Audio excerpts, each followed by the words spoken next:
Hello, everybody, and welcome to today's game in the Flesh and Blood Competitive Team League.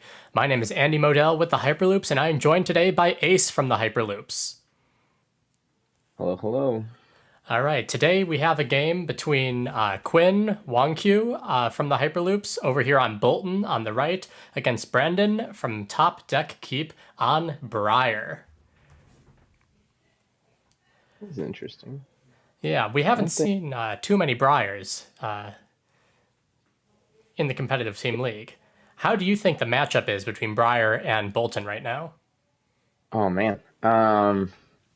So both of these heroes get way better. I mean, most heroes get better with more cards in their hand, but I feel like the increase in power is just like exponential. Being that like assuming it's Raiden Bolton, right? Like we could pop out of Sabers, we'll see. But assuming it's Raiden, like just the charge mechanic is so greedy with cards, but the payoff is so huge, being able to like really make really big combat chains. And then the same thing with Briar, where like Briar does have natural go again attacks, right? And so one natural go again and one non-attack lets you swing Rosetta. But on the attacks that don't have natural go again, being able to play two non-attacks is what gets you that go again. So it'd be really interesting to see kind of like if this is going to turn into a straight race or if someone's going to try to start blocking to like make even bigger turns. Yeah, both of these heroes definitely like to attack with their full hand. So, not blocking until it's necessary is something that we might see. Now, Bolton, on the other hand, if it is one of those Sabres builds, the way Sabres operates is they really do try to block out, build up in soul as much as they can until they reach that point where they have enough to pull off the combo. So we'll see what Quinn decides to do. It looks like they're in the sideboarding phase right now. Quinn selecting his equipment and making sure that they really have maneuvered the deck properly for the matchup. Exactly. Yeah, it'd be interesting to see what flavor Quinn decided to go with. Yeah, so on the Briar, we know that Briar got nerfed and errata'd recently, so the pure Lightning style Cheerios builds that we saw at the US Nationals and around that time aren't going to be as popular now. What does Briar tend to look like in Classic Constructed nowadays? So it's still a lot of zero cost attacks with go again. Right now, a lot basically every Briar build that I've seen is gonna try and lean on Channel Mount Heroic. So essentially, like the reds look very similar to the old days, obviously minus Ball Lightning and Plunder Run. There's some interesting pickups that they got with like Storm and Gloomveil.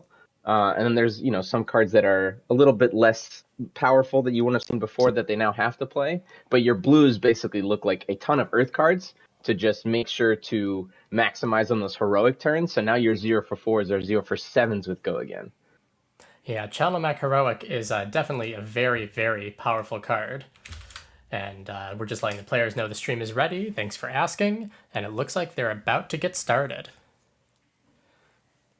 Oh, looks like it's Sabers. Nice. Yeah.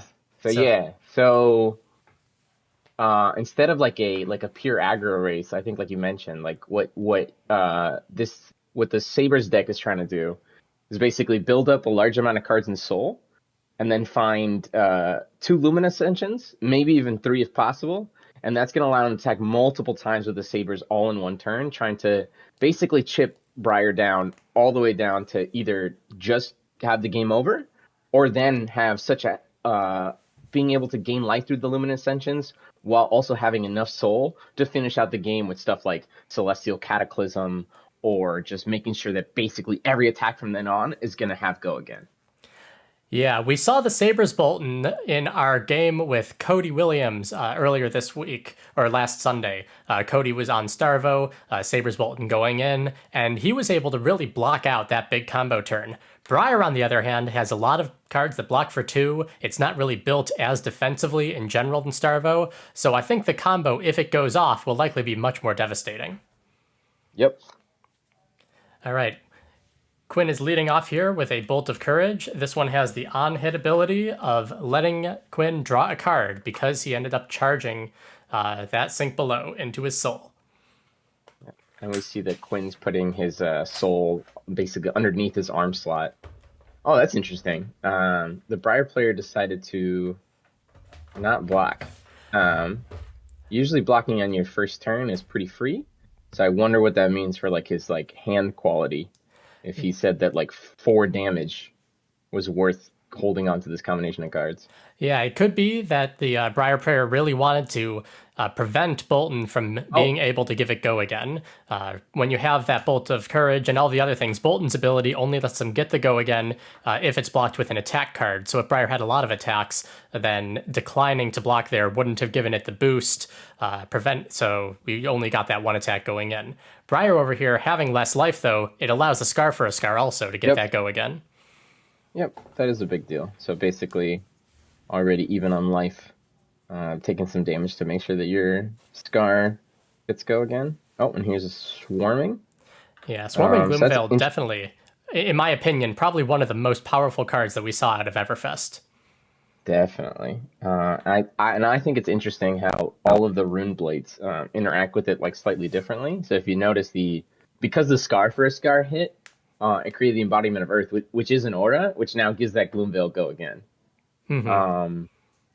And there's actually some pretty interesting interactions that you don't really see it too often with the decks built as is. But let's say you played like a Bramble Spark before a Gloomveil. The Bramble Spark actually lets the Gloomveil do the arcane. So if that arcane hits, the embodiment of Earth is made, and they would have go again in that instance. So Yeah, pretty cool. we see Quinn blocking with a Beacon of Victory, Beacon being one of those cards that can actually tutor for Illumia Ascension. So one of those Yep. things that you might want to see on your combo turn, but because the soul is so shallow now, just with that one sink below, it makes sense that he might not want to have to hold on to it perpetually. Yep. Yeah, it is cool that your fail state for your combo piece is a yellow block 3. So that is a nice thing to have. And then we see a snatch hit. Not too threatening when it doesn't have go again, and the opponent already had a card to arsenal anyway, so Quinn's just happy to let it hit there, and then returning with an engulfing light. So this one, the on hit here is if it hits, it'll go to soul. Yeah, considering that the combo build doesn't really want to take cards from Soul until the combo, having this go to Soul rather than giving you the draw card may even be a more powerful effect than on Bolt of Courage. Because if you're not giving it go again anyway, you might as well, having the cards in hand aren't going to be too threatening for the Briar player. Yep, and there you go. The Briar player deemed it threatening enough that they decided to give their first equipment to go ahead and block it out. And I mean that says to me that the Briar player is just gonna try and end this game as soon as they can. Because one of the things that really helps you survive the big combo turn is using your armor. Because the sabers actually get buffed for the entire turn for every swing if you happen to block with an attack. So it's pretty hard to survive the combo. Yeah, it looks like the Ravenous Rabble here is seeing a blue force of nature, so not a very what's the word? Not the thing that you want to see when you flip that card up. Ravenous Rabble always better when you see red or yellow. Blue here means it's only coming in for 2 go again. Mm-hmm. Yeah, that is one of the deck building costs nowadays with Briar. Oh, and we see a Rebel in Runeblood. Yeah, Revel being another one of those more powerful Runeblade cards we saw from Everfest. This one's going to be giving basically 4 Runechant tokens, so 4 damage. That is, right now, Bolton can't block Runechant unless they're pitching a blue for each one of those. So that's basically free damage in, and this Snatch here has go again, and it has a bonus from the Nimblism. So that's going to be 7 go again. That'll give Brandon that card draw if it hits. Yep. Yeah, it's pretty interesting how Runeblades just get extra value just from playing cards, right? Like just playing a Nimblism and a Rebel, which are already like powerful effects. Also giving go again to the next thing. Really good. All right, so we see the Gallantry Gold used to block Snatch. I think, yeah, blocking a non-hit like that is good. Because now it forces the opponent to decide what to do with their go again. They could either, if it's an attack, they can obviously attack with it. They can pitch it to Rosetta, or they could decide to Arsenal. But yeah, Pulse of Candlehold seems to... usually that card, you don't see it all the time. Recurring threats isn't as necessary if you're not against like a Guardian or something like that. So I wonder if that's giving us like a little bit of information as to if there's anything kind of out of the ordinary in this Briar build. Yeah. Balls of Candlehold really lets you recycle cards, which is useful on the blockout potential, a slower deck like Guardian. Saber's Bolton, I don't know if that's going to be as much of a consideration, but coming in with a sword for 4 damage is still nothing to shake a stick at. Yeah. All right, so here we see the power of what an embodiment of Earth lets you do. It lets you turn Force of Nature into basically like a Sink Below. Because that Yeah. was a 4-power Illuminate that got clean 1 card blocked. Yeah, if that Illuminate hit, it would have gone into Quinn's soul, and right now the Briar player really wants to keep that soul shallow to hold off the combo as long as possible.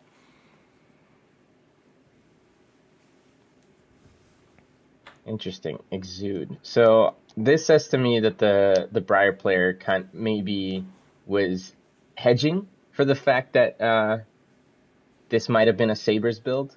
Because Exude, you usually only see it against decks that want to actively block you. There are probably better 0-for-4s if the ability is not one that you are particularly interested in.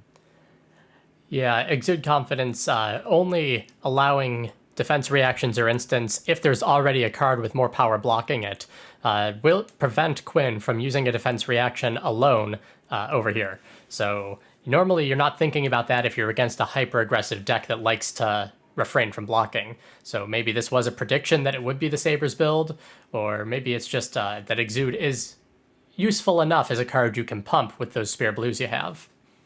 Yep. Quinn over here taking his time, really considering what the best move is, how he's going to line up his next turn.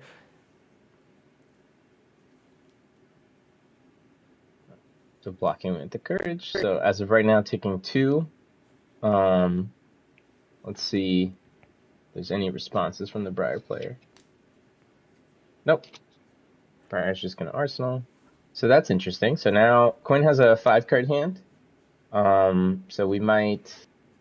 Hopefully we could get 2 cards in a soul, is basically... With that amount of cards, you want to be able to make sure you can use them. So let's see what is happening. So starting off with Blue Engulfing. Yeah, this only takes 1 block to prevent. So if Brandon wants to stop that from getting into Quinn's soul, it's fairly easy. Pretty much any defense will do that, unless Quinn is going to try and pump it up.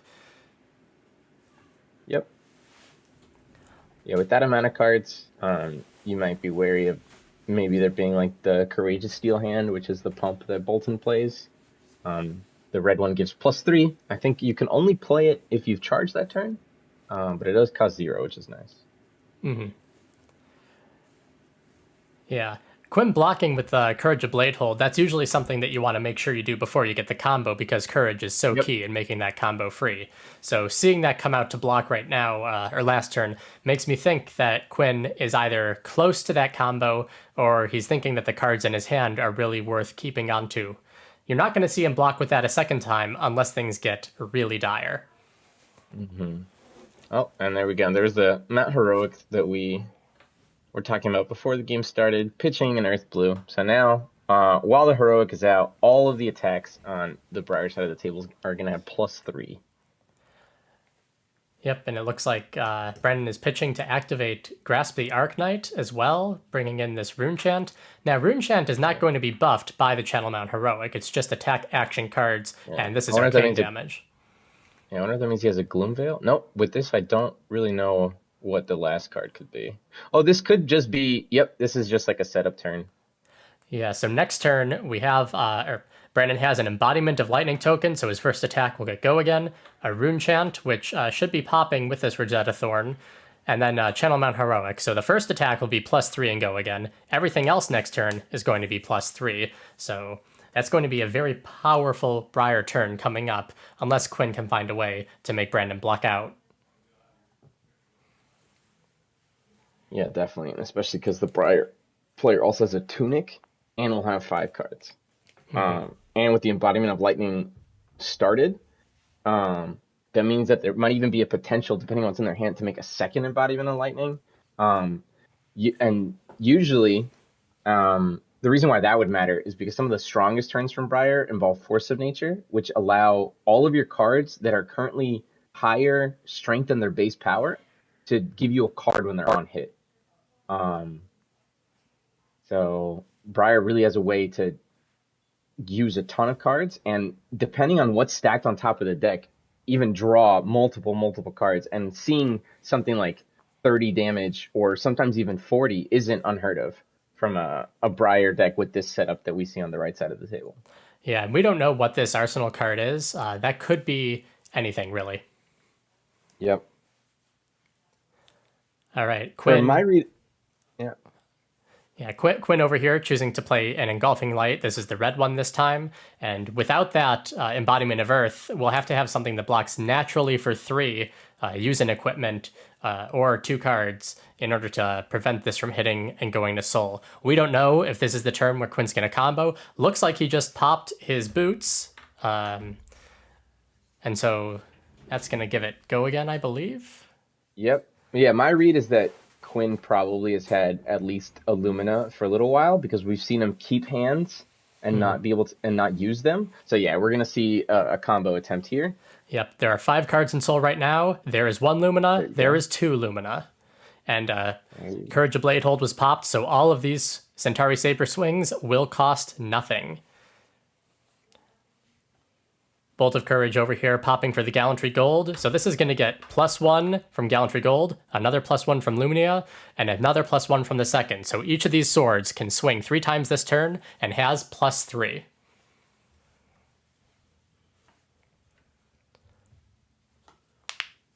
So yeah, there we see a base of 30 damage. Yeah, and even though Quinn doesn't have any more cards in hand, this can do more, thanks to Centauri Saber and Bolton's ability, giving things +1 if there is an attack action card blocking. These can quickly cascade depending on how much the Briar player chooses to block. Yep. And there we see the first Saber hitting, and then he's flipping cards off the top of his deck because Lumina basically says, if your weapons hit, go ahead and flip over some cards. If they are light cards, they go into your soul, and you gain a life for each one. So basically, for each one of these hits that can go through, Quinn has the potential to gain up to 2 life each, and he has done so on the first 3 hits. So he's gained 6 life so far. Yeah, if this doesn't end up killing the Briar Prayer, it certainly puts him in a better position to withstand that Channel Mount Heroic turn. Yep.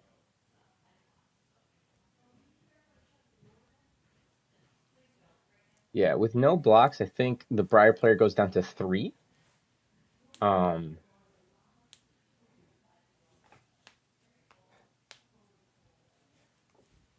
Yeah, so we have the last swing over here, coming in for 5 damage. Brandon considering whether he really wants to get that low, or if he is going to be blocking this last Saber. And it looks like he'll be taking it. So he's now down to 3 life. Let's see if Quinn can go up to 28. Yep, he does. Yeah, so 28 to 3. Definitely the turnaround that Quinn was hoping to see as Bolton. Now we'll see how much of a powerful turn Brendan dishes out. He has the Embodiment of Lightning. He has Channel Mount Heroic. He has 5 cards with the card in Arsenal. He has Tunic active. His boots are still available. There's a lot of potential in this turn from Briar. Will he be able to dish out 28 damage, make it lethal? We'll find out.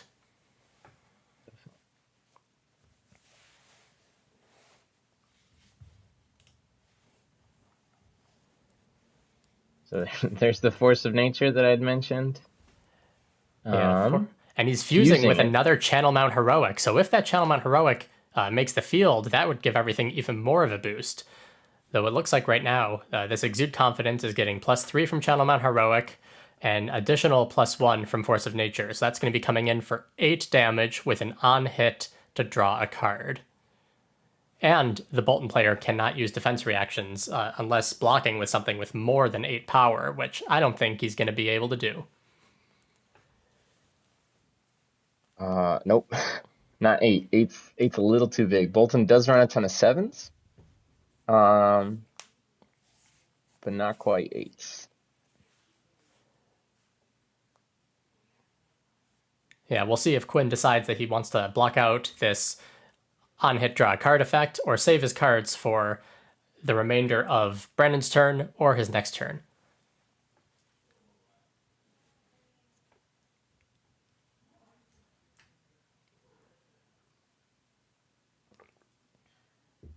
Yeah, really kind of doing some math here because the fact that the exude replaces itself is obviously like incredibly dangerous. The thing is, a lot of times, a lot of the Briar decks are on like lightning press.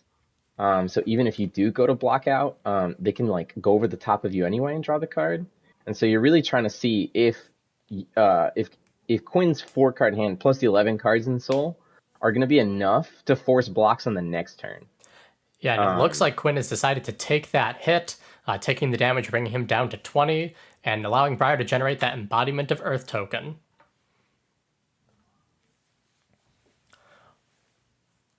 What will Brendan do to follow up that Exude Confidence? 4 cards still available.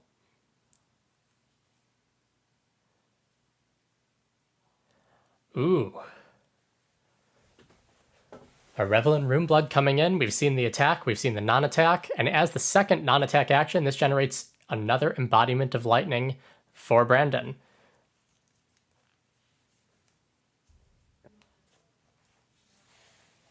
I used to think that like the Revel, because of the life total that Quinn's at, is not the worst thing to see here, because that means it's not just like another attack that can draw off a force of nature.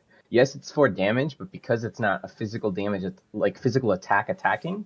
I think you're actually kind of happy to see that.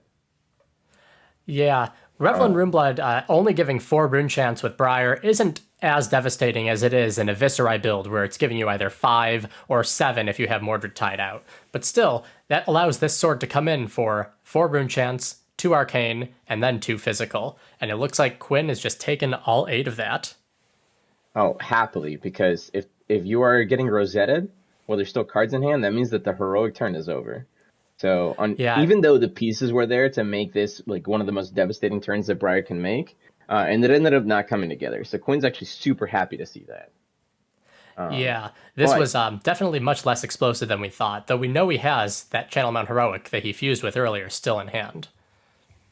oh, and now we see Oath of Steel, which is a new card from Everfest, which people were theorizing could be good on a Lumina combo turn, adding in some extra damage.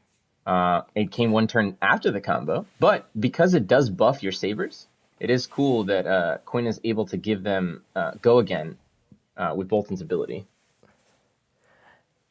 Yeah, that's right. A very interesting play. Normally, if you're trying to build the combo, Oath of Steel means that each attack is going to be progressively stronger than the previous. It looks like Quinn didn't have that in his hand on the combo turn, but using it right now afterwards, it still seems very effective. Look, we're drawing cards out of Brandon's hand. Here we see 2 Weaved Earths coming in, blocking for 3 thanks to that Embodiment of Earth token. But now Brandon is down to 2 cards in hand and the 1 card in Arsenal, and there's this Express Lightning coming in here. Ooh, and the Channel Mount Heroic comes to block it. So Channel Mount Heroic, that's 2 of them out of Briar's deck that are no longer going to be played, unless that the Pulse of Candlehold ends up coming back. Yeah. Yeah, so there we Brandon saw just going through his graveyard. Yeah, there we saw the power of the embodiment of Earth adding.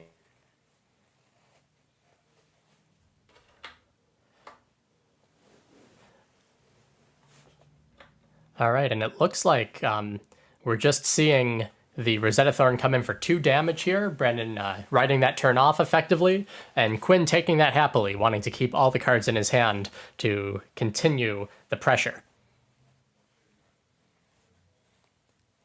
Oop, it looks like Ace just disconnected from the room, so I think I might be on my own until he gets back. Hopefully his internet's all right. Quinn coming in with another Oath of Steel. This is 2 in a row, so the Saber will be coming in for 3. And it has the potential for Bolton to give it go again.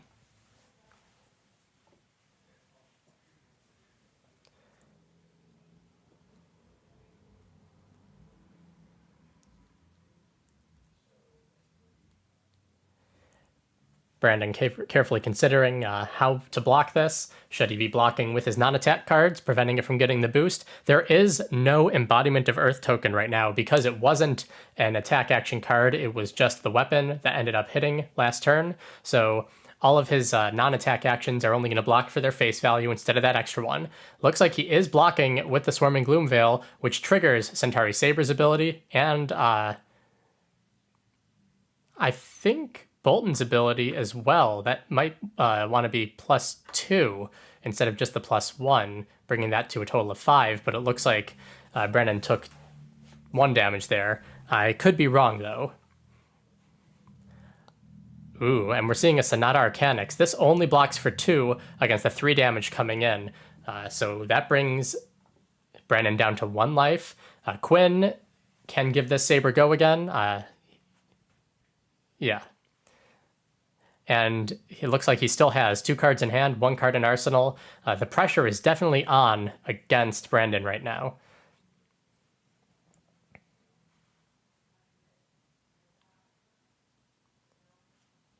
All right, I'm back. Not sure what happened to my machine. All right. But yeah, welcome back. Let's see. This looks like another Oath of Steel turn. Yep, that's right. We have 2 in a row, and Brendan has blocked with some of the more powerful cards in his deck, a Swarming Gloomveil and a Sonata Arcanix.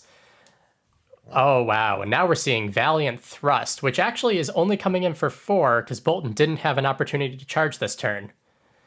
But still, 4 is an important breakpoint when the Briar player has only 1 life left. Now, there is still, I believe, 1 block left available on the Arknight Skullcap, Grasp the Arknight, and Fendel Spring Tunic, so all is not lost for the Briar player, but he'll certainly have to send a card from hand.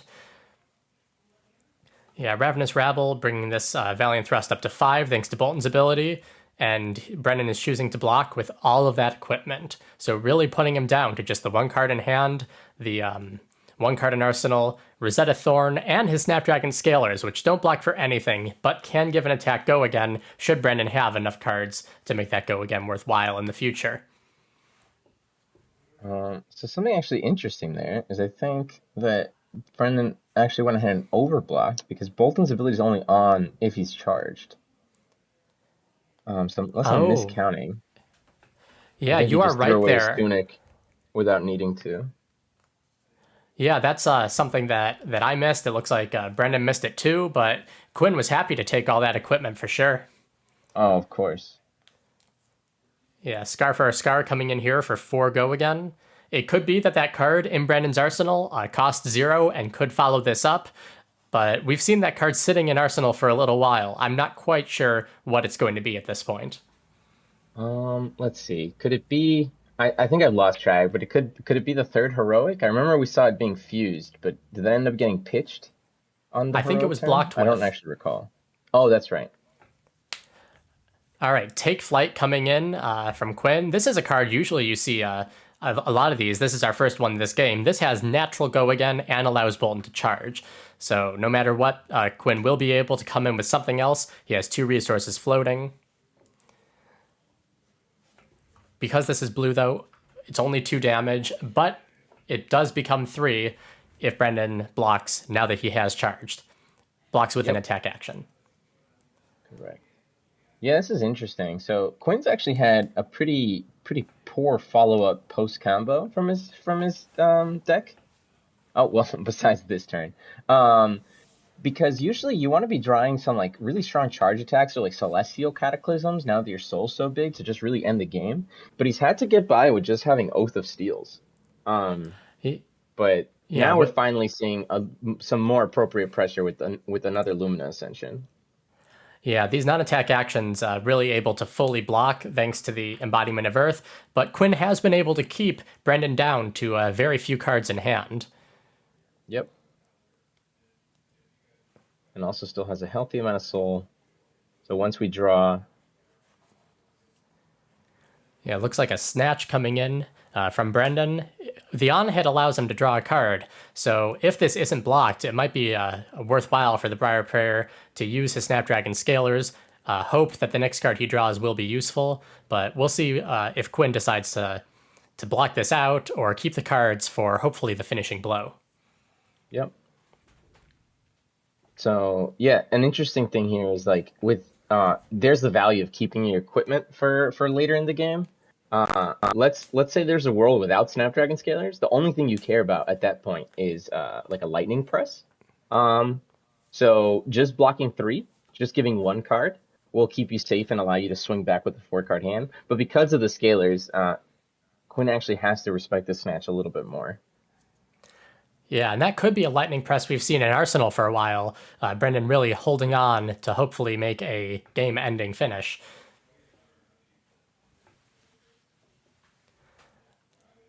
Let's see how Quinn chooses to block. Looks like he's considering that card on the left of his hand, but still considering, nope, moving things around. Yeah, there's the Bolton math that we talked about earlier, which just you're like, okay, I need to attack, I need to charge. That's two cards. I might need to pitch.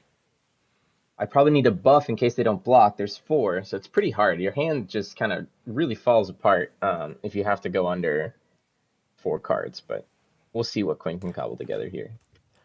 Yeah, Snatch with its on-hit effect makes it, one of the more powerful generics, if not the most powerful generic in the game. It's certainly not as dollar cost expensive as Enlightened Strike, for example, but it is pretty well above curve in general, thanks to the powerful nature of the extra card you could draw. Looks like we're seeing Snapdragon Scalers activated. Ooh, and an unmovable coming in from Quinn. This is coming from Arsenal, so it'll be +1. That's 8 damage blocked against Snatch's 4. And it looks like with his hand over the Arsenal, that could have been a lightning press or something to buff it that the Briar player has. We'll see what Quinn chooses to pitch now for that immovable. Yeah, I'm guessing because we're not just snap throwing a card down, that there's no blue in hand. So he's thinking, okay, what two cards do I want to give up to play this on? Oh, never mind. There's the blue. Yeah, we have a blue Valiant Thrust. Oh, I guess the consideration there is because that is a blue that was potentially hitting for 5 this turn. Because I'm assuming that Quinn has a ability to charge this turn. So that is a lot of damage that you're giving up. But yeah, I think Quinn is really just hoping to find like something like a Celestial Cataclysm here to just be able to put this game out. It's been a couple turn cycles where, yeah, the Briar player has been brought down to 1 card, but not quite enough to finish the game. And yeah, we see more of these pretty weak blue attacks.